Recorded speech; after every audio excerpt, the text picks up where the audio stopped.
Boa tarde, que a graça e a paz do nosso Senhor Jesus Cristo vivo venha guardar nossa mente e o nosso coração nesse tempo que se chama hoje, mais um dia que o Pai nos deu, que Ele preparou na eternidade para que nós estivéssemos com vida e vida em abundância, para podermos conhecer ao Senhor, né? Tudo que Ele criou, Ele definiu onde a gente ia nascer, Ele definiu os tempos, as estações, Ele definiu os lugares da nossa habitação, para que buscássemos a Deus, bem que não está longe de cada um de nós. Por isso nós estamos aqui com muita alegria para falar sobre a palavra de Deus, que é a coisa mais importante que nós temos. O cristianismo não é só eu quero aprender também para que minha área espiritual também esteja bem, mas estou aqui focado nos meus planos físicos. Não, o cristianismo é de fato o tema mais importante que nós temos. A palavra de Deus é aquilo que mais importa, é a nossa prioridade. Então falar sobre isso não é um extra, é o princípio, é o fundamento. Deixa eu já cumprimentar aqui a Tamara que entrou. Seja bem-vinda, Tamara. Hoje você entrou primeiro que todo mundo. Que Deus te abençoe, viu? Você, sua casa, o Jonathan, sua mãe, em nome de Jesus. Hoje nós vamos meditar em 5 capítulos da Escritura, se assim o Pai permitir. Nós vamos do 54 até o 58, né? 58 vai falar sobre jejum, o verdadeiro jejum que agrada a Deus. Tem muita coisa importante hoje pra gente aprender. Eu espero que vocês sejam edificados. Oi, Ivonete, minha querida amiga, irmã do céu. Beijo, que bom estar com você aqui também. Hoje à noite eu vou estar lá na sede, se Jesus permitir, né? Se você for também, te dou um abraço.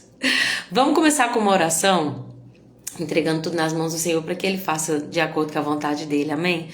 Senhor Jesus, tudo é por Ti, tudo é para Ti, Tua é a glória. Eu te agradeço, Senhor, por essas portas abertas, essa oportunidade de servir ao Senhor. É o maior privilégio da minha vida, Senhor, poder falar da Tua palavra, sobre o Teu caráter, sobre o Teu amor, sobre o Teu plano de salvação, sobre a graça que alcança a todos. Senhor, um privilégio. Eu lhe peço, alcança os corações dos sedentos e quebrantados e que o Senhor nos aproxime de Ti nessa tarde. Todos aqueles que vão ver essa live, que ainda vão entrar, chama aqueles, são Teus, que precisam chegar ainda. Senhor, coloca no coração daqueles que o Senhor quer que estejam aqui online, aqueles que vão ver depois.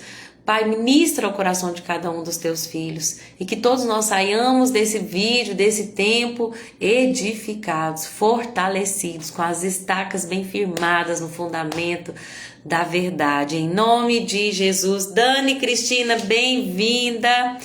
Vamos lá então, vamos meditar na palavra de Deus? Isaías 54 é um dos textos mais consoladores, mais esperançosos de todo o livro de Isaías, que vai falar sobre uma mulher estéril e sobre como Deus vai transformar a vida dessa mulher, que é por todas vista como uma mulher desolada, desamparada, humilhada, né?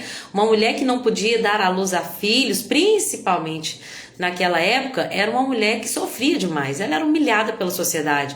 É como se assim, seu único papel como mulher é ser mãe. Você não é mãe, então você não tem valor. Era basicamente essa a ideia da figura de uma mulher estéril naquela sociedade, tá, gente? Então, por que Deus está usando essa figura? Ele está usando como uma metáfora para Israel. Israel, você hoje está desamparada, você está humilhada como uma mulher estéril, mas eu tenho uma promessa de restauração para você, Israel. Você que hoje é estéril, que se sente nesse lugar de desamparo e de tristeza, você pode cantar. A partir de agora, Israel, você pode cantar. Você que não deu à luz, você pode cantar com prazer, exulta de prazer com alegre canto e exclama, você que não teve dor de parto. Por quê? Porque são mais os filhos da desolada do que os da casada. Então a gente está vendo aqui uma ideia de um contraste, de uma metáfora, ó. Aquela que era desolada, na verdade, ela tem mais filhos do que aquela que teria mais probabilidade de ter filho, que é a casada. Então, nessa metáfora, Deus está falando, eu vou fazer com você aquilo que é improvável. Você vai ter mais filhos do que aquela que estaria ali na sua fertilidade, na sua capacidade natural de ter filhos. Deus está falando aqui de algo que é espiritual. Deixa eu cumprimentar a Marília, que acabou de entrar. Boa tarde, amada. Que Jesus abençoe a sua tarde, viu? Mais um dia que Ele nos deu para falar das Escrituras. Como é bom estar aqui, né, gente? Como é bom falar dessa palavra e ser edificado por ela. Meu Deus. Obrigada pela companhia de cada um de vocês, viu? Cada uma de vocês. Gente, então Deus está falando assim, olha, mesmo vocês que estavam numa situação de aparente destruição, de exílio, né? Porque nesse contexto Israel está exilado, fora da sua pátria, como alguém foi humilhado, como alguém foi desterrado. Você, Israel, eu vou fazer algo novo na sua vida. E aí ele fala, então começa a se preparar as tuas cordas e filho do povo de Israel, que nesse momento muitos morreram, muitos foram, né, levados para exílio, muitos foram ali destituídos como povo da sua identidade, da sua identidade até espiritual, da adoração genuína. Então Deus está falando, agora começa a prepara a tua tenda. Por quê? Porque ela vai se estender, ela vai se ampliar. Então, o que você tem que fazer? Você já tem que começar a ampliar a sua tenda e as cortinas das tuas habitações tem que estender. E as suas cordas tem que alongar e firma bem as estacas. O que Deus está falando aqui? Prepara-te para algo novo que eu estou fazendo. Você vai precisar de uma estrutura maior para aquilo que eu vou colocar dentro de você. Muitas vezes nós queremos receber algo de Deus, mas para todo, né, como disse, né, sabiamente ali o filme do Homem-Aranha, com grandes poderes vem grandes responsabilidades. Para tudo que nós vamos receber de Deus, nós temos que preparar a nossa estrutura. Então Deus está dando uma mensagem profética para nós, olha, é um tempo de enchimento, é um tempo de renovo, está chegando um tempo onde eu vou fazer coisas na sua vida que até então eu não havia feito, mas para isso tem uma parte que te cabe, te prepare. Você tem que alongar, ampliar a sua tenda e as cortinas da sua habitação tem que estender. Você tem que alongar as suas cordas. Então, uma tenda, para que ela continue ali firme, né? Sem ficar aquela coisa que bamba, larga, ela precisa estar muito bem esticada. E Deus está falando, você vai receber mais, então você tem que se alongar mais. Você tem que se esticar mais e firmar bem a estaca. Ou seja, você tem que ter um bom fundamento. Vamos jogar para a parte prática. Se você tem pedido a Deus para fazer algo novo na sua vida, como você tem se preparado para algo novo de Deus? Se aquilo que você está pedindo, vamos levar para o lado espiritual. Você quer ter um ministério que alcança pessoas, você quer liderar pessoas, você quer alcançar pessoas, você quer ir numa penitenciária, você está preparado para um ambiente de penitenciária, você quer ir no hospital, você já se preparou? Você já fez um curso? Vai ter um curso de capelania na sede, né? No dia 30 de agosto, se eu não estiver enganado, último sábado do mês. E nesse dia, nesse curso, vai ter um preparo para as pessoas ali, como abordar as pessoas. O curso de capelania vai preparar para essa evangelização. Deus quer fazer algo novo na sua vida, mas Ele está dizendo antes, se prepare. Alonga aqui as suas cordas, ó, e firma as estacas. Eu quero pregar a palavra de Deus, então leia, estude, entenda. Eu quero cantar para Jesus, então também faça a sua parte. Eu não posso pagar por um curso agora. Corre atrás daquilo que nós temos de graça. Eu me lembro que eu fiz cursos na internet antes de fazer o curso mesmo, né, com o meu professor Daniel, que eu tenho um carinho muito grande por ele. Mas eu fiz muitas aulas online gratuitas que tinham acesso na internet. Então, o que Deus te mandou fazer? Ele está dizendo, eu vou fazer algo novo, eu preciso que você prepare a tua estrutura. Amém? Deixa eu cumprimentar aqui a Cacá que entrou e a Chiquinha também, Deus abençoe. Minha mãe me lembrou de mandar um beijo para Dona Leni. Beijo, Dona Leni, que Deus abençoe a senhora grandemente, viu? Que bom que a senhora tá vendo as lives de novo, tô muito feliz com isso. Beijo, mãezinha, te amo também, minha evangelista, mulher de Deus. Então, Deus tem algo para fazer na sua vida, você tem que se preparar e preparar a tua estrutura para recebê-lo, amém? E aí ele continua a sua promessa, por quê? Porque vai transbordar a tua mão direita e a mão esquerda. A tua posteridade vai possuir as nações. Olha só o que Deus está falando, você vai prosperar. Você, Israel, que antes era um povo que estava exilado, que era um povo pequeno, agora você vai crescer, então se prepara para esse crescimento. Deixa eu falar, por exemplo, do crescimento financeiro. Deus tem algo para fazer na sua vida, por exemplo. Muitas vezes nós queremos algo novo, nós queremos um carro do ano. E muitas vezes nós não pensamos que o carro do ano tem também um IPVA, né, bem maior do que um carro mais antigo. Então, o que Deus está dizendo? Você quer receber Então você se prepara para aquilo que eu tenho para te dar. Eu quero uma casa enorme, Senhor, ótimo. Não se esqueça que quanto maior a casa, maiores os custos, os gastos, o tempo para limpar. Então, muitas das vezes, é uma coisa que Deus até fala muito no meu coração, que muitas vezes nós pedimos coisas que nós não temos ideia do quão grandes e das consequências que aquilo que nós pedimos podem trazer, sabe? Senhor, eu quero um ministério que alcança milhares de pessoas, eu quero ser usada por ti, quero ser levada para as nações, tá bom, mas você está preparado para ficar fora de casa, para deixar seus filhos a maior parte do tempo, né? Então tem coisas que a gente tem que pensar e falar com o Senhor, obrigado, Senhor, por cada oração que o Senhor ainda não me concedeu porque eu não estava preparada, mas agora eu também não quero deixar de fazer tudo que o Senhor tem para eu fazer. Então me ensina como preparar a minha tenda para a chegada do algo novo que o Senhor tem para nós. Amém? Não sei como que se encaixa na sua vida aí, mas o Espírito Santo ele tem essa capacidade linda de fazer com que uma palavra possa ser aplicada de maneiras diferentes. A mesma palavra, ela não volta vazia, né? Ela vem e ela cumpre o resultado para o qual ela foi enviada, que é o que nós vamos ler no capítulo 55. Essa palavra, ela se aplica para mim de uma forma e para vocês de forma diferente. Eu sei que o Espírito Santo ele vai fazer essa aplicação aí, se você se permitir estar sensível à voz do Senhor. E aí ele começa a falar assim, olha, não temas, você não será envergonhada, você não será mais humilhada, você vai se esquecer dessa vergonha da tua mocidade, porque o teu Criador é o teu marido. Esse versículo é um dos versículos mais lindos da Escritura. Tá falando, Israel, aquele que te criou é aquele que também é o teu marido. Qual que é a implicação? Como que a gente vê a diferença?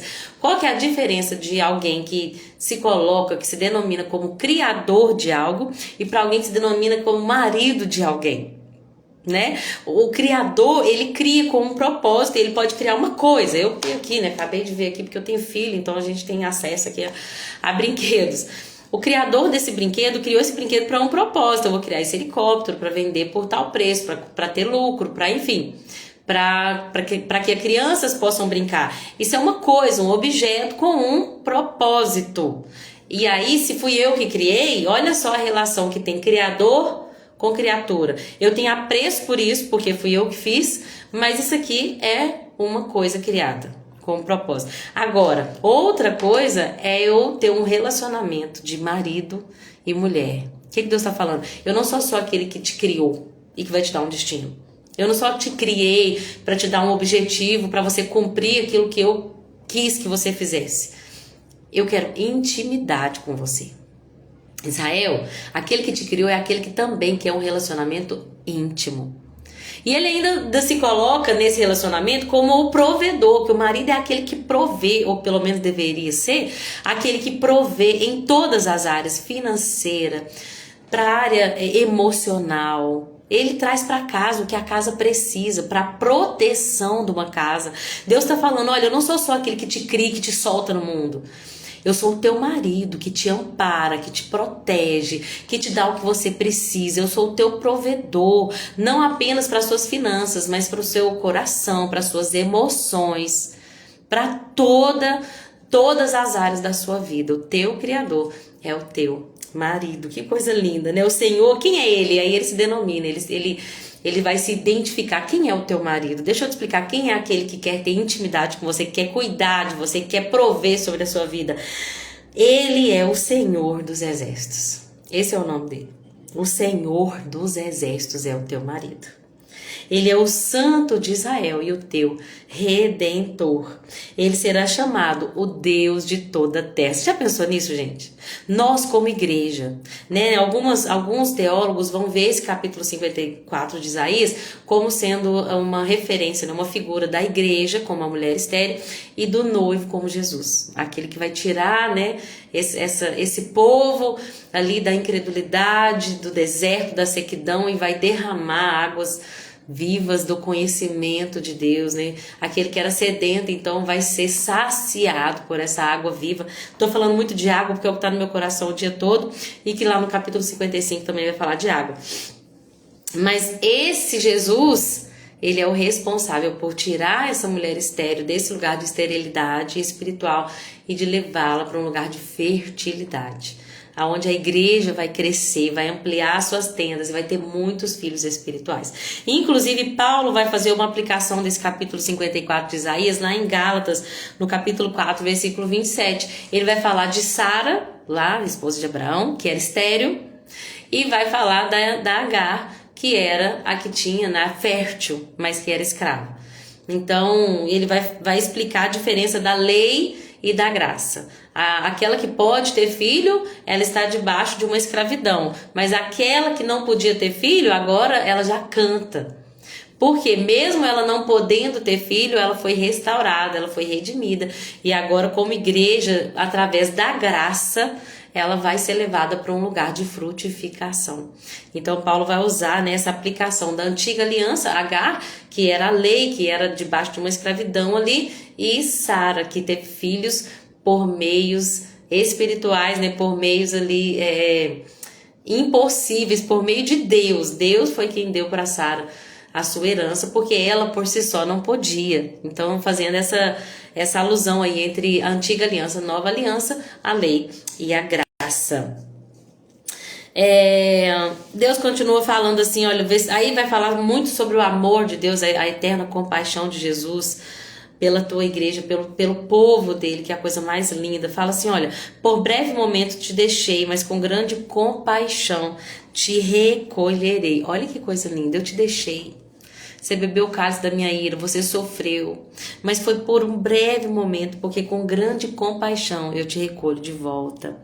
Em grande ira escondi minha face de ti por um momento, mas com benignidade eterna me compadecerei de ti. Bondade eterna, o amor de Deus é eterno por nós.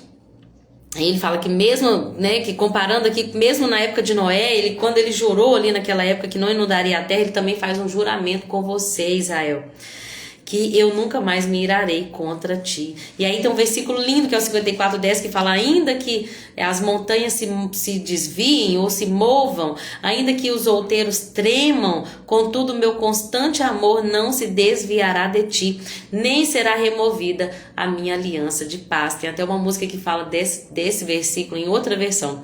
Ainda que os montes se movam, ainda que as colinas subam, subam, o teu amor por mim permanecerá. Teu amor por mim permanecerá. Eu acho que é isso. Ainda que os montes se movam. É tudo a ver com ele. Ainda que os montes se movam, ainda que as colinas sumam. Isso mesmo. Então, o que está falando? Ainda que toda a terra se abale. Né? Imagina uma montanha, gente. Uma montanha que é feita de pedra.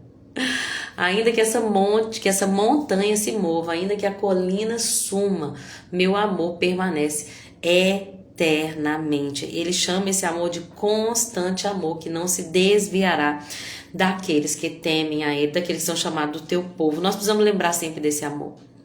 Porque nossas maiores mazelas da nossa vida vêm quando nós não sabemos que somos amados por Deus. E nós nos entregamos para qualquer paixão física e terrena, para qualquer vinho dessa terra, qualquer alegria que não a alegria eterna no Senhor. Nós precisamos saber que Ele nos ama com amor constante e eterno. Uma coisa interessante que eu achei, no versículo 11 e 12, vai falar que vai chamar Israel de oprimida, de arrojada, de desconsolada, mas que Deus faria uma restauração a ponto de que os muros dela seriam feitas de pedras preciosas e suas portas de joias brilhantes. E eu me lembrei de Apocalipse 28:18, deixa eu abrir lá, que vai falar sobre, Apocalipse 28 vai falar sobre essa nova Jerusalém, né? Deixa eu abrir ela aqui.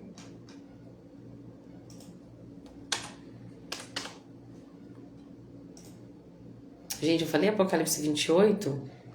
De onde que eu tirei isso? Apocalipse vai até 22, gente. Será que... Ai, meu Deus, deixa eu colocar aqui os muros de Jerusalém como pedras preciosas. Com pedras preciosas. De onde que eu tirei isso? Apocalipse 28. É 21:18. Deixa eu arrumar aqui. Apocalipse 21:18 fala assim, ó, os fundamentos, o muro era feito de jaspe e a cidade era de ouro puro, semelhante ao vidro puro. Os fundamentos do muro da cidade eram ornamentados com toda sorte de pedras preciosas. E aí fala, o primeiro fundamento era jaspe, safira, calcedônia, esmeralda, sardônio, sardio, falando sobre as pedras preciosas, né? Então eu vejo que como uma aplicação, né? Essa nova Jerusalém, ela vai acontecer lá no período apocalíptico, né? É um contexto mais escatológico do fim, mas Isaías já está profetizando sobre isso. Olha, Israel, você está oprimida, mas eu vou te construir com pedras de turquesa, te fundar sobre safira. Deixa eu ver se tinha safira aqui. Tinha. Safira. Vou fazer os teus baluartes de rubis e as tuas portas de joias brilhantes e os teus muros de pedras preciosas. Então, jogando aqui para essa nova Jerusalém que virá, né, ataviada ali, descendo do céu. Vai descer do céu e vai estar aqui na terra, né, pousar aqui na terra. Onde Cristo reinará para sempre. Deixa eu cumprimentar a Vivian, que entrou aqui. Vivian, seja bem-vinda, querida, que Deus te abençoe, que essa live seja edificante para a sua vida, viu? Em nome de Jesus. E aí a gente vê no capítulo 54, verso 16, fala assim, Deus falando para Israel, veja, fui eu que criei o ferreiro. Fui eu que criei aquele que assopra as brasas no fogo, que produz a ferramenta para a sua obra. Eu que criei o assolador para destruir. Mas, aí ele vai falar para Israel uma profecia falando de proteção, né, divina. Vai dizer assim, olha, mas arma forjada contra ti não prosperará. Toda língua que se levantar contra ti em juízo, tu a condenarás. Esta é a herança dos servos do Senhor. Então aqui nessa versão fala assim, ó, ferramenta alguma preparada contra ti prosperará. Fui eu quem criei essas pessoas que estão ali na brasa preparando suas espadas, suas lanças, suas ferramentas, mas entenda que assim como eu criei aquele que pode assolar, eu te declaro sobre a sua vida que nenhuma ferramenta vai prosperar contra a sua vida. Gente, olha que isso, olha que promessa que Deus dá para o seu povo, lembrando que Deus não está dizendo que nós nunca vamos ter mal algum, que todo mundo vai morrer, que a gente vai estar sempre bem. Não, nós vamos passar por aflições, tá? Mas a Bíblia está dizendo assim, olha, que nenhum mal vai afetar a sua vida com Deus. Nenhum mal vai afetar o plano de Deus para a sua vida. Nenhum mal, nenhuma perseguição, nenhuma assolação vai impedir o plano de Deus. Nada vai impedir que o constante amor dele chegue até você, né? A Bíblia vai falar assim, olha, nada, quem nos separará do amor de Deus? Nada, nem anjo, nem demônio, nem principado, potestade, nem altura, nem profundidade, nem o passado, nem o presente, nem o futuro, nada. Nada pode nos separar do amor de Deus. O que está falando? Nenhuma arma forjada contra ti prosperará. Todo plano do inimigo para te destruir, para te afastar de Deus, não vai prevalecer. E é isso que nós temos que tomar posse. Porque o inimigo só prevalece na nossa vida por duas coisas. Ou Deus permitiu para que aquilo coopere para o nosso bem. Lembra que Deus nos prepara, nos forja na fornalha, usa as dificuldades para nos fazer pessoas melhores, para moldar o nosso caráter, o nosso amor, nossa dependência nele. Da mesma forma também, outra coisa que pode acontecer, por que o diabo ele pode acessar? Como que alguma ferramenta pode nos afetar? Quando nós damos alguma legalidade. Então, se a gente dá qualquer legalidade para o diabo por causa de pecado, falta de perdão, falta de arrependimento, teimosia de coração, por causa das nossas transgressões, essas ferramentas podem sim nos alcançar. Mas se estivermos no centro da vontade de Deus, cobertos pelo sangue de Jesus, nada que o diabo faça pode nos afastar do amor de Deus. Amém? Vamos pro capítulo 55. Capítulo 55 gente, esses capítulos são lindos demais. Meu Deus, não vejo a hora de lê-los de novo ano que vem. Capítulo 50, não precisa ser ano que vem, né, gente? Eu posso voltar aqui qualquer momento, mas é porque assim, a gente tem o costume já há 7 anos, né, de fazer a leitura anual da Bíblia, e a gente sempre tem aquele prazer gostoso. Eu gosto quando tá no início do ano, ler sobre Moisés, ler sobre José. Eu gosto quando chega na história de Davi. É bom quando chega Isaías. Chega o Novo Testamento. A gente vai criando um prazer por esses períodos específicos que a gente vai tendo contato durante o ano. E é muito gostoso ler o livro de Isaías, porque ele é tão profético, mas é tão espiritual, mas é tão lindo essas promessas de redenção, né? Vou falar baixinho, que eu sei que meu marido tá dormindo, mas se ele tiver acordado, eu tô numa sede. Amor! Tá dormindo, ele trabalhou de madrugada, não julgue. Mas ele tá dormindo, depois eu bebo água. O capítulo 55 de Isaías é um convite para a graça e salvação. Ele vai falar assim, vocês que têm sede, vinde às águas. Você que não tem dinheiro, olha só como é de graça. Você não tem dinheiro, mas pode vir, pode comprar e pode comer. Vinde comprar e sem dinheiro e sem preço, vinho e leite. Porque vocês estão gastando dinheiro naquilo que não é pão. O produto do vosso trabalho naquilo que não pode satisfazer. É uma pergunta. Por que estão gastando dinheiro com aquilo que não é pão? Por que vocês estão gastando o produto do seu trabalho naquilo que nunca vai satisfazer vocês? Ouvi-me atentamente e comei o que é bom, e a vossa alma se deleite com a gordura. Inclinai os vossos ouvidos e vinde a mim. Ouvi, e a vossa alma viverá. Quem que a Bíblia está falando aqui, gente? Vocês que correm atrás de coisas para satisfazer a sua alma. Sábado passado eu tinha colocado no coração, eu gosto muito de expor minha vida aqui, mas porque eu acho que são boas ilustrações. Sábado passado eu tinha colocado no meu coração de ir no centro comprar um presente Dia dos Pais pro meu marido e comprar um presente Dia das Mães para mim, porque eu não comprei nada para mim no Dia das Mães, não ganhei nada também. Pensei, vou comprar um presente Dia dos Pais pro meu marido e vou me presentear daquilo que eu não comprei no Dia das Mães porque eu não estava podendo. Queria comprar uma calça e quando eu acordei de manhã, e eu vou falar que esse é um ídolo que o Senhor está trabalhando no decorrer dos anos no meu coração, que é o ídolo de comprar coisas. Porque quando a gente compra uma coisa, ou quando a gente ganha um presente, nós temos um sentimento de satisfação. Isso mexe com nossos hormônios de uma forma, né, com o hormônio do prazer, que você sente aquela endorfina, aquela alegria, né? Nem sei se é endorfina, acredito que é. Mas você sente aquela alegria. Tô pensando aqui se é endorfina mesmo, ou se o endorfina é só no exercício físico. Mas enfim, é um hormônio do prazer aí que eu não sou capacitada para falar. Então você tem aquela alegria por comprar alguma coisa. Sabe quando você compra uma coisa na Shopee e chega aquela encomenda e você abre e fala, uau, chegou aquela coisa que você nem precisava, na verdade. Mas enfim, esse sentimento que a gente tem... Ai, gente, eu sou muito curiosa, aí eu esqueço a palavra. Como é que eles falam? É hormônio do prazer, que eles falam assim, barato, das redes sociais. Deixa eu ver qual que é o das redes sociais. Dopamina, isso, é dopamina, acho que não é o endorfina. A dopamina, ela é esse hormônio que quando você recebe uma gratificação, você tem uma alegria. Tipo assim, eu posto uma live aqui e alguém comenta, nossa, que live abençoada. Eu sinto o quê? Dopamina. Muitas pessoas vão falar sobre o problema dessa dopamina barata, que são os prazeres que são rápidos, que a gente tem com as redes sociais. Uma curtida, um comentário, um vídeo engraçado. A gente vai tendo esses picos de dopamina, a gente vai sentindo essa alegria, só que ao mesmo tempo que da mesma maneira que ela vem muito rápido, ela vai embora muito rápido. Então a gente sente isso também com as compras. Sabe que compra vicia? Chocolate pode viciar, o doce nos vicia. Tem muitos ídolos aí que não são de pedra nem de madeira, mas que muitas das vezes nós estamos nos dobrando. Que a gente está falando assim, eu consigo viver sem qualquer coisa, menos sem isso. Se o Senhor não for a única coisa que a gente está apegado a ponto de não conseguir ficar sem, então tem alguns ídolos no nosso coração que tem que ser removidos. Quando eu acordei de manhã naquele dia, eu acordei assim, sabe quando seu cérebro vai colocando assim no lugar, que dia que é hoje, o que tem pra fazer? E aí me veio uma alegria, opa, hoje eu vou no centro fazer compra. E eu senti aquela alegria, ao mesmo tempo o Espírito Santo colocou no meu coração.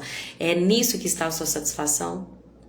Será que a sua satisfação de levantar da sua cama hoje vai ser diferente? Não porque você tem mais um dia para me conhecer, mas porque você tem um dia de prazer momentâneo e satisfatório nas coisas dessa vida.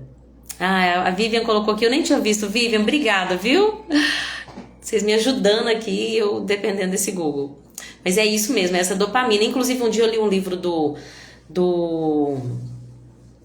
Augusto Cury, que vai falar sobre isso. Ele fala sobre ansiedade e ele fala assim, olha, eu não dei presente para os meus filhos como meus amigos davam. Imagina, um médico, né?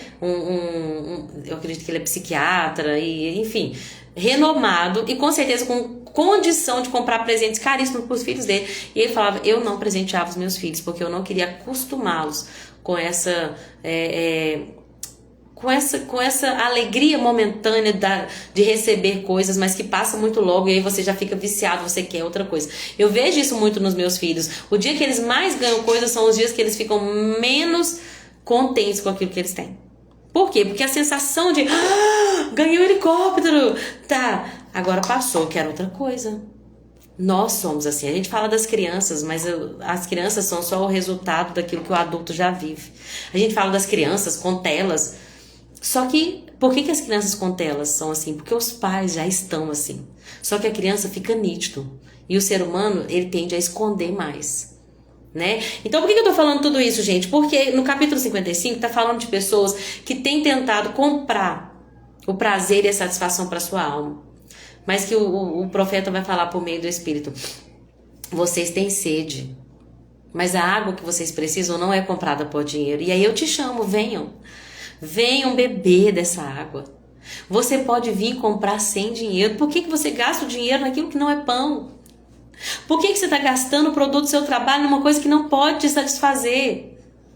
Por que você se coloca para fazer uma coisa, sendo que eu vou te dizer o que vai te dar prazer? Se você ouvir atentamente a minha voz, você vai comer o que é bom e a vossa alma vai se deleitar com a gordura. Isso aqui é espiritual.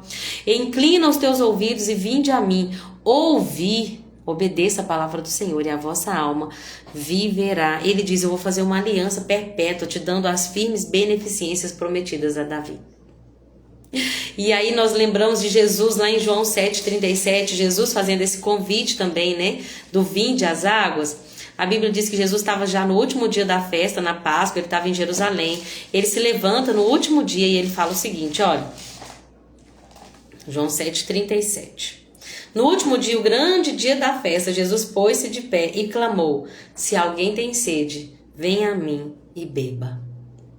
Quem crê em mim, como diz a Escritura, do seu interior fluirão rios de águas vivas. Perdão, gente, deixei cair aqui uma coisa. Jesus está falando assim: você quer sentir a satisfação plena? Pode vir de graça. Beba da água da vida. Eu sou o pão da vida. Eu sou a água da vida. Deus está dizendo, Jesus está dizendo, eu posso te dar a satisfação que o seu dinheiro não pode comprar. Eu posso fazer pela sua alma aquilo que ninguém pode dar. Nenhum dinheiro, nenhuma satisfação momentânea e terrena pode te dar aquilo que Deus pode dar. Isso é muito importante, gente, porque nós vivemos numa vida onde nós temos essa necessidade constante de ter algo para satisfazer a nossa alma. E as pessoas, ao mesmo tempo que elas têm muita coisa para poder ter satisfações momentâneas, ao mesmo tempo é a geração mais deprimida que existe.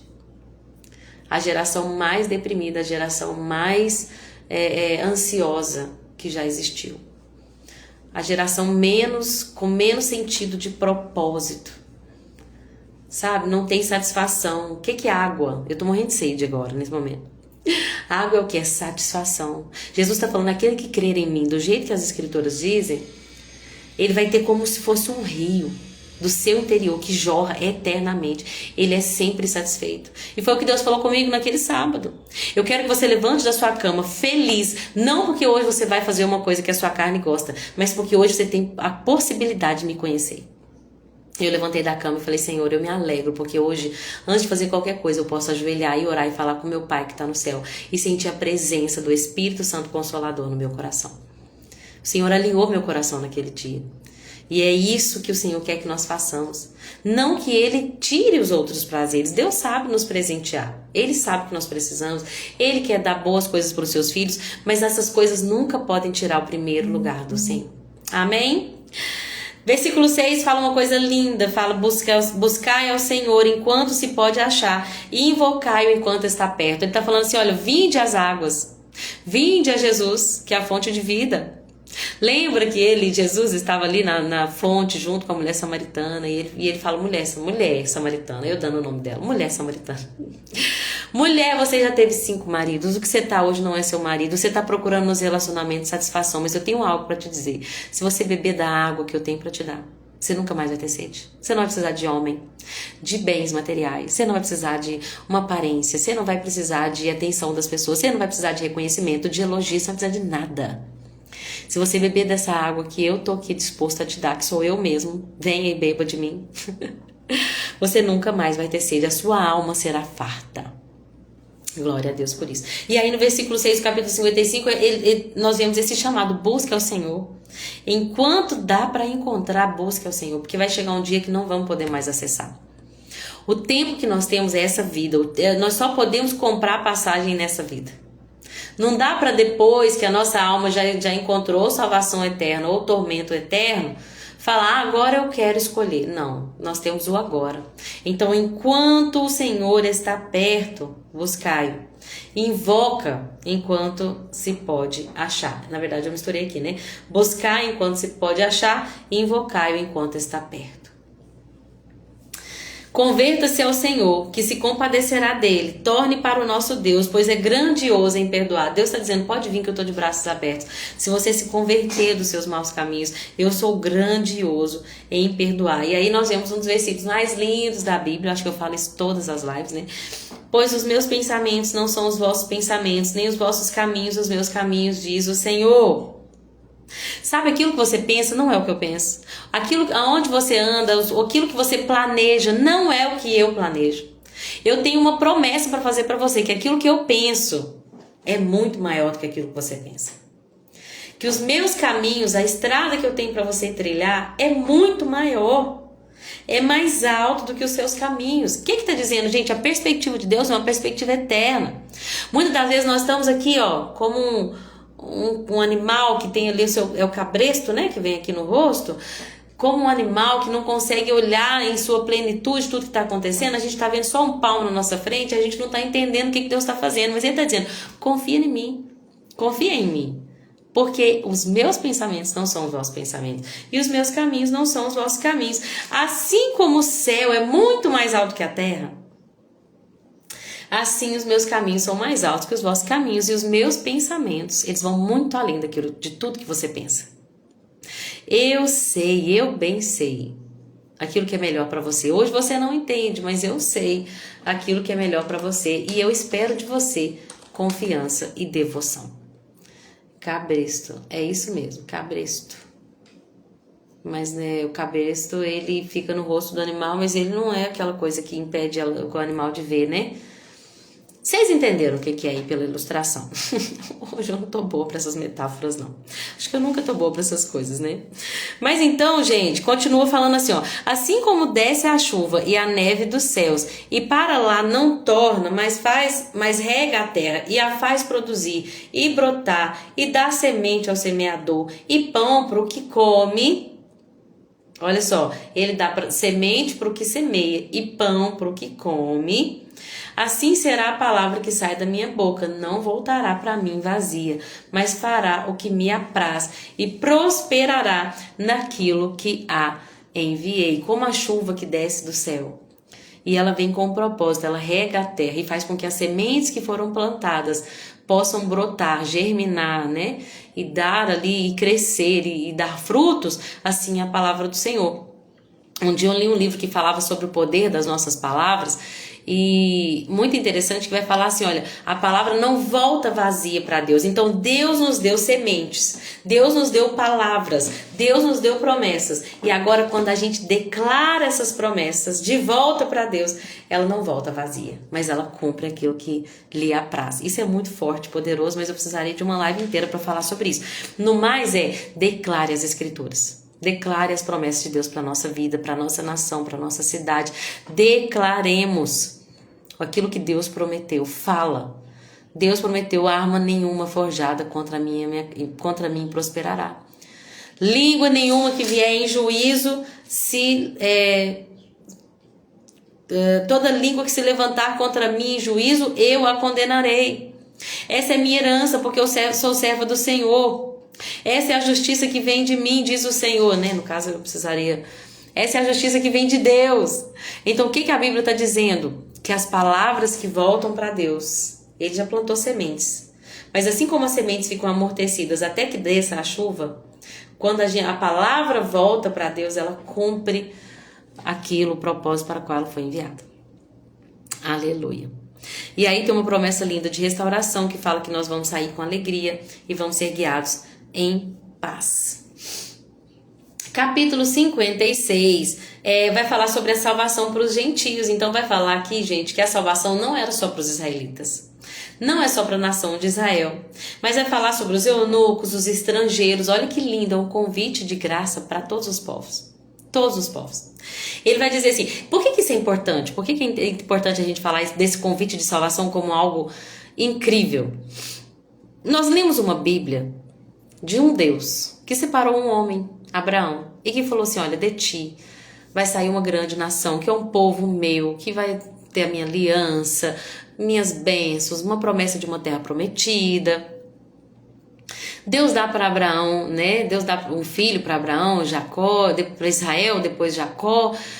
Desculpa, gente. Isaac, depois Jacó, que se torna Israel. E é um povo que tem uma aliança com Deus, é um povo que tem uma lei, é um povo que tem a presença de Deus no meio deles. Então a gente tem até esse momento aqui da Bíblia, a gente tem essa ideia de que existe um povo peculiar de Deus e que Deus tem salvação para Israel. Deus ama Israel de maneira diferenciada.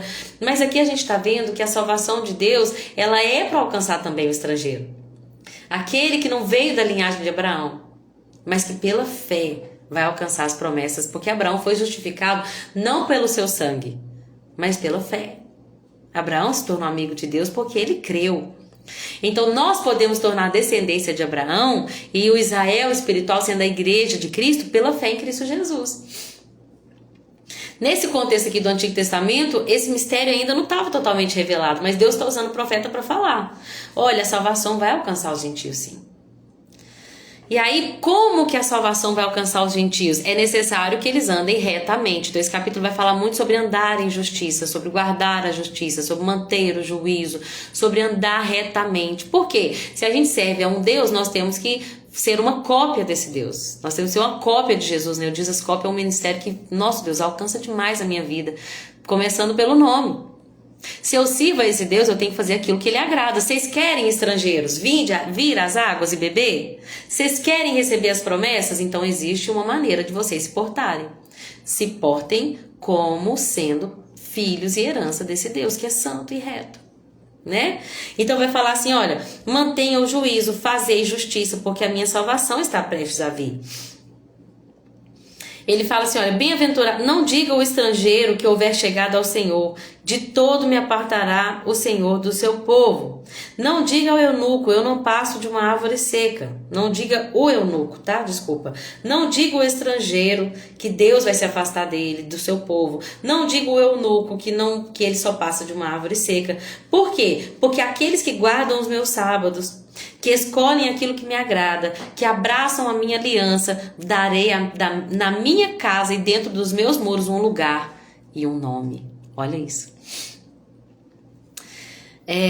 Melhor do que o de filhos e de filhas, um nome eterno darei a cada um deles, que nunca se apagará. Aos estrangeiros que se chegarem ao Senhor para o servirem, para amarem o nome do Senhor, sendo deste modo servos seus, todos os que guardarem o sábado, não o profanando, e que abraçarem a minha aliança, também levarei ao meu santo monte. Olha só, um monte sagrado, da presença de Deus. Esse povo estrangeiro vai poder acessar. Como, gente? Se eles se achegarem ao Senhor para servirem, para amarem, para agirem de acordo com os seus mandamentos, para fazerem a sua vontade, para guardarem o sábado. Hoje nós sabemos que a guarda do sábado é algo muito além do que só um dia, porque Jesus é Senhor sobre o sábado. Então nós vamos entender que esse entendimento do próprio Senhor Jesus, que reina.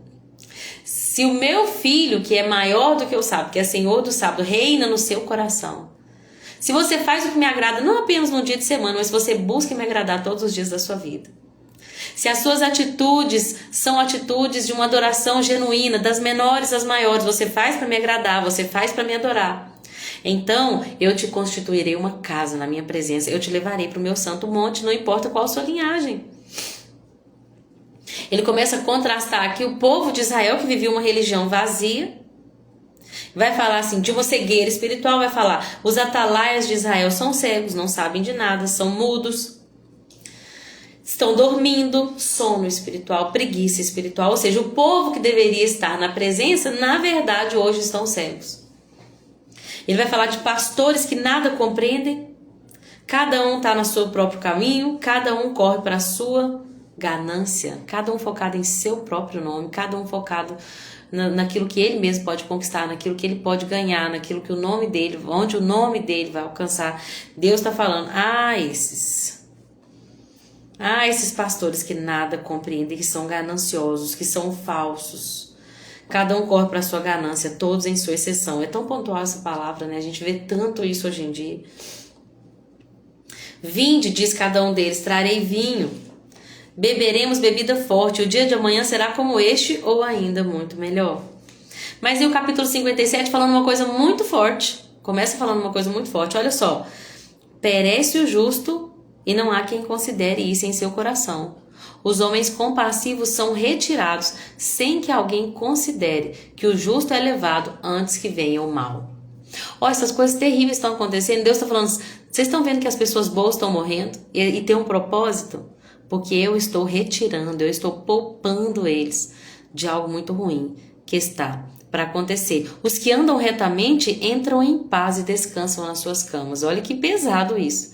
As coisas estão terríveis, o povo está na sua cegueira espiritual, o povo está fazendo coisa errada, correm cada um para o seu próprio umbigo, para a sua própria ganância, mas vocês não estão percebendo que as pessoas justas Deus está recolhendo? Meu Deus, é muito forte isso. Aqueles que andam retamente estão descansando nas suas camas, mas aí ele começa a falar sobre pessoas, né? Sobre aqueles que praticam a injustiça, aqueles que estão inflamados com lascívia, sacrificando filhos a Moloque, oferecendo ofertas e sacrifícios a deuses pagãos, longe de Deus, fazendo aliança com outras pessoas, contemplando a nudez, ou seja, promiscuidade. Em todo o tempo não vão, né? Não se aproximam de Deus. Aí a Bíblia diz assim, olha, de quem você teve receio ou temor para que mentisse e não se lembrasse de mim, nem no teu coração me puseste, ou seja, te esqueceram de Deus, eu exporei a tua retidão e as tuas obras, as tuas más obras, né? E elas não te aproveitarão, as obras serão expostas e as tuas obras não te aproveitarão de nada. Eu falei muito sobre isso, né? Obra de palha, que é jogada e queimada e nada, e de nenhum proveito. Senhor, que não seja assim na nossa vida, que as coisas que nós fazemos, Senhor, não sejam como obras de palha. E aí, no versículo 15, vai falar assim, olha, porque assim diz o alto, o sublime, que habita na eternidade, cujo nome é santo, num lugar alto e santo habito. E também com o contrito e o abatido de espírito, para vivificar o espírito dos abatidos e para vivificar o coração dos contritos. Olha que coisa linda, gente. Deus está falando assim, olha, eu sou o alto, eu sou sublime, eu sou santo, eu habito na eternidade, eu habito num alto e num santo lugar, mas tem um outro lugar que eu também habito. Eu estou lá no céu, mas eu também estou em outro lugar, que é com aquele que tem o coração contrito e abatido de espírito.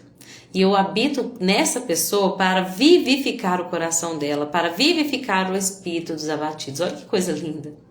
Deus está falando, ao mesmo tempo que eu habito nas alturas, eu também estou com aquele que tem o coração quebrado, quebrantado, arrependido, aquele que não tem o coração teimoso, endurecido para a obra de Deus, para as palavras de Deus, para a vontade de Deus para essa vida, mas eles têm um coração quebrado na presença de Deus, quebrantado, um coração que está pronto para receber as coisas que Deus tem para falar. Imagina uma terra. Vem aqui essa imagem na minha cabeça, se ela vem do Espírito, eu não quero deixar de falar. Imagina uma terra que está dura por causa da seca. Deixa eu escrever aqui. Vocês sabem que eu gosto dessas coisas, né? Vou mostrar para vocês. Imagina uma terra que está muito dura. Imagina aqui, ó. Deixa eu virar aqui para vocês verem. Imagina essa terra aqui, ó. Olha como que ela tá dura. Olha como que... Imagina como que seria difícil plantar uma semente aqui nesse lugar. Imagina plantar... Vocês acham que é alface? Imagina, vocês acham que dá para plantar alface num terreno endurecido como esse? Impossível. Olha aqui, imagina aqui, ó. Uma terra dura que você finca aquela pazinha ali e você mal consegue tirar, né? Só sai aquele pozinho. Eu já tive horta em casa, então assim, nada cresce, gente. É uma terra dura e seca. Mas uma terra que está afofada, adubada, como essa aqui, ó. Tá vendo que ela foi preparada com o instrumento. Ela tá toda quebradinha. Se você plantar sementes nela e aguar, o que vai acontecer? As sementes que foram plantadas, elas vão de fato brotar, elas vão germinar, vai crescer e vai se tornar uma grande árvore, ou o fruto, enfim, aquilo que você plantou. O que significa um coração quebrantado? Um coração quebrado é um coração que não está endurecido e seco. É um coração que está todo quebrado, arrependido, disposto a receber aquilo que Deus tem para entregar. E para fazer com que aquilo que Deus entregou possa de fato criar raízes e frutificar. Amém? Deus habita nas alturas, mas habita também com o quebrantado e o contrito de espírito. E aí a gente entra no capítulo 58, que eu vou falar rapidamente, porque já são 3 horas, mas eu também entrei um pouquinho atrasada, então vai dar certo. O capítulo 58 vai falar sobre o verdadeiro jejum. Esse é um capítulo que Deus ministra muito no meu coração, principalmente porque nos últimos anos, Deus me chamou, principalmente ano passado, Deus me chamou para um período de jejum mais prolongado, para me ensinar muitas coisas. Mas ele sempre me lembrava desse capítulo, o verdadeiro jejum. Né? A gente sabe que é necessário quebrantar a nossa carne, inclusive a palavra jejum ela é muito usada no Antigo Testamento no sentido de tá até aqui, afligir a alma. Da mesma maneira como a gente come um chocolate e sente aquela sensação, né, que aquele prazer na alma, momentâneo também, mas sente aquele prazer e satisfação na alma, o jejum ele aflige a nossa alma. Ano passado, eu e meu marido e o presbítero Éder, né, lá da sede, o Senhor colocou no nosso coração de fazer um jejum mais prolongado em favor do Brasil. Ficamos alguns dias sem comer, só bebendo água. Gente, foi assim, aflição. Gente, como que a gente não percebe a alegria que a gente tem numa refeição? Eu falei, meu Deus, como eu precisava. Eu não dava valor na comida. Eu lembro que quando a gente saiu desse jejum, nós ficamos 7 dias na água. Quando a gente voltou e comi um pão de sal, gente, parecia que era a coisa mais gostosa que eu tinha comido na minha vida, era um pão de sal de manhã. A gente muitas das vezes não percebe o tanto que as coisas que Deus nos deu, das mais simples, são coisas boas que trazem alegria para nossa alma. O problema é que quanto mais a gente tem, mais insatisfeita a gente fica. A gente quer mais, a gente quer melhor, a gente quer mais gostoso, a gente quer mais bonito, mais aperfeiçoado, porque a nossa alma ela é muitas das vezes insatisfeita sem o Espírito Santo. Com o Espírito Santo nós encontramos contentamento. E a vida daquele que está contente em toda e qualquer situação, nada abala ele está sempre feliz. Hoje eu comecei a reclamar do meu carro, teve uma hora. Meu carro veio do mecânico dando um problema e ele não acelera e ele morre o tempo todo. E aí eu comecei a falar assim, nossa carro, mas você tá... Logo eu lembrei, é isso que o diabo quer. Ele quer colocar palavras de murmuração na sua boca. Não deixa ele vencer. Põe guarda a porta dos meus lábios, Senhor. Eu não quero pecar contra ti. Então, uma coisa que a gente precisa entender... é que, nem sei porque eu tô chegando nesse assunto, mas deixa eu voltar aqui. Então, quando a gente ficou no jejum desses dias, a nossa alma fica muito aflita. Ao mesmo tempo que a gente sabe que a gente quer buscar um prazer superior, né? São prazeres que não são terrenos, mas são prazeres em Deus. Nosso espírito fica mais forte, mas a nossa alma fica aflita, fica afligida, né? Nós afligimos a nossa alma quando nós fazemos o jejum. Então... Mas aí é importante fazer jejum, mas a gente nunca pode esquecer da motivação. Eu me lembro que muitas irmãs, né, que eu emagreci muito no período de jejum, que eu fiz não só nesses dias, mas no ano passado, e muitas irmãs começaram a me perguntar, nossa, emagreceu tanto, me fala como é que você fez esse jejum. E eu sempre falava, gente, jejum não é para emagrecer. A gente nunca pode esquecer do propósito. E é isso que está acontecendo no capítulo 58. Deus está falando qual que é o verdadeiro jejum que ele queria. Por quê? Porque nessa época as pessoas tinham seus rituais e inclusive faziam seus jejuns. O Yom Kippur, que é um dia de afligir a alma, um dia de jejum na nação israelense, que acontece até hoje, ele é um dia que as pessoas ficam, né, 24 horas sem comer, um dia de arrependimento, um dia de sacrifício, um dia ali para voltar os olhos para o Senhor. Eles faziam esse jejum, só que Deus está falando, não adianta nada. Vocês fazem esse jejum e não adianta nada. Por quê? Porque vocês estão fazendo o jejum do jeito errado. E aí ele começa a explicar como que é o verdadeiro jejum. Ele fala assim, olha, levanta a tua voz como a trombeta e anuncia ao meu povo a sua transgressão, né? Deus falando para Isaías: levanta a tua voz e fala. Porque eles me procuram. Eles têm prazer em saber os meus caminhos. Como um povo que pratica justiça. Até parece que eles praticam a justiça. Parece que eles querem mesmo saber da minha vontade. Eles perguntam pelos direitos da justiça. Têm prazer em se achegar a Deus. Mas aí eles dizem: por que a gente jejua? Se Deus parece que não se atenta para isso. Eu faço meus sacrifícios, mas parece que Deus não faz nada em troca. Ele não me dá nada em troca. Parece que Deus não ouve. Por que afligimos as nossas almas e tu não sabes?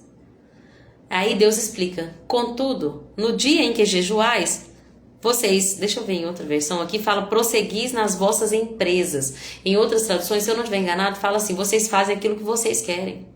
Vocês abrem mão de comer, mas mesmo assim, continua fazendo não a minha vontade, mas a sua própria vontade. Deixa eu ver se é isso mesmo. Isaías 58, 3. Eu tinha pesquisado outro versículo. Na NVI. Por que jejuamos e não ouvistes? Por que nos humilhamos e não reparastes? Contudo, no dia de seu jejum, vocês fazem o que é do agrado de vocês. Até o jejum, ou seja, uma coisa que tem um propósito lindo, que é quebrantar o nosso espírito, mas quebrantar a nossa carne e fortalecer o nosso espírito, mas se vocês fazem isso com as motivações erradas, vocês estão fazendo isso só para agradar vocês mesmos. Vocês estão fazendo... Quando vocês jejuam, vocês fazem aquilo que vocês se agradam. Continuam explorando seus empregados. Tipo assim, a ideia não é afligir a sua alma, mas vocês não buscam a minha vontade. Vocês só deixam de comer. Continuam fazendo só o seu bel prazer. Seu jejum termina com discussão e com rixa, com briga de socos brutais. O que tá adiantando esse jejum seu? Se você não consegue perdoar o seu irmão, se você não consegue abrir mão de dar os seus argumentos, de sair por cima e de mostrar que tá certo ou que tá certa. Vocês não podem jejuar como fazem hoje e esperar que a sua voz seja ouvida no alto. Será esse o jejum que escolhi? Que apenas um dia o homem se humilhe, incline a cabeça como o junco, se deite sobre o pano de saco e cinzas? É isso que você chama de jejum? Um dia aceitável ao Senhor? Não adianta um Yom Kippur. Não adianta só um dia de jejum. O jejum que eu desejo é este. Não é só um dia. É uma vida. Soltar as correntes da injustiça. Desatar as cordas do jugo. Pôr em liberdade os oprimidos e romper todo jugo. Não é partilhar sua comida com o faminto. Ou seja, parar de preocupar com o seu próprio umbigo. Você faz seu jejum, talvez para emagrecer, ou talvez para se gabar contando para as outras pessoas, mas você não consegue pegar a comida que você comia, que você iria comer naquele dia, e entregar para alguém necessitado.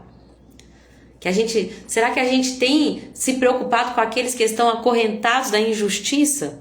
Será que temos nos atentado para os órfãos, para as viúvas, para os necessitados, para aqueles que estão em situação, marginalizados na sociedade, ou em situação de indefesos por alguma coisa, oprimidos por alguém? O que adianta os meus sacrifícios se eu não trabalho para que a justiça de Deus corra e flua como um rio? Se eu não compartilho minha comida, se eu não consigo usar meu dinheiro para nenhum fim missionário ou de piedade ou de caridade, porque meu dinheiro é meu, não sobra, muito pelo contrário, falta, porque eu só penso em mim, nas coisas que eu preciso, eu sou egoísta. Será que Deus se agrada desse jejum? Você não pode abrigar o pobre desamparado, vestir o nu que você encontrou, guarda-roupa está lotado de roupa, você não consegue abençoar alguém que está passando por necessidade? Se recusa a ajudar o próximo?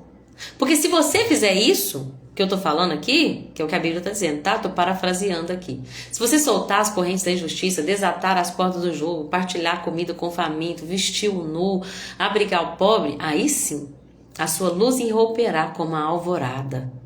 Sabe o que é a alvorada? É quando nasce o sol e vem aquela primeira claridade do dia. A sua luz vai começar da escuridão. Espera aí, gente. A primeira claridade, o crepúsculo da manhã, era tudo escuro, mas aí de repente começa a brilhar. A sua luz... Espera aí, gente. A sua luz se irromperá. Deixa eu só me achar aqui. Como a alvorada. E aí a sua cura virá. Sua retidão irá diante de você e a glória do Senhor estará na sua retaguarda. Uau! Assim você clamará ao Senhor e Ele responderá, gritará por socorro e Ele dirá, estou aqui, eis-me aqui. Se você eliminar do seu meio o julgo opressor, o dedo acusador e a falsidade no falar, meu Deus, se com renúncia própria você beneficiar os famintos e satisfazer o anseio dos aflitos, olha isso. Se com renúncia própria, vou até copiar isso aqui, gente, meu Deus, você beneficiar os famintos e satisfazer o anseio dos aflitos, se você consegue ajudar os necessitados, a sua luz despontará nas trevas e a sua noite será como o sol do meio-dia. Aí já não é mais alvorada. A alvorada está começando, né? O crepúsculo agora está falando, vai brilhar como a luz do meio-dia, aquele sol escaldante. Brilho perfeito.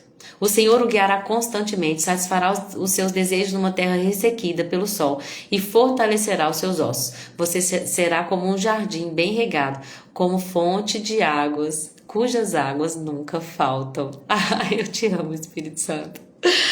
O Senhor sabe muito bem começar e terminar as lives. Eu fico até emocionada. Falamos tanto de águas, né?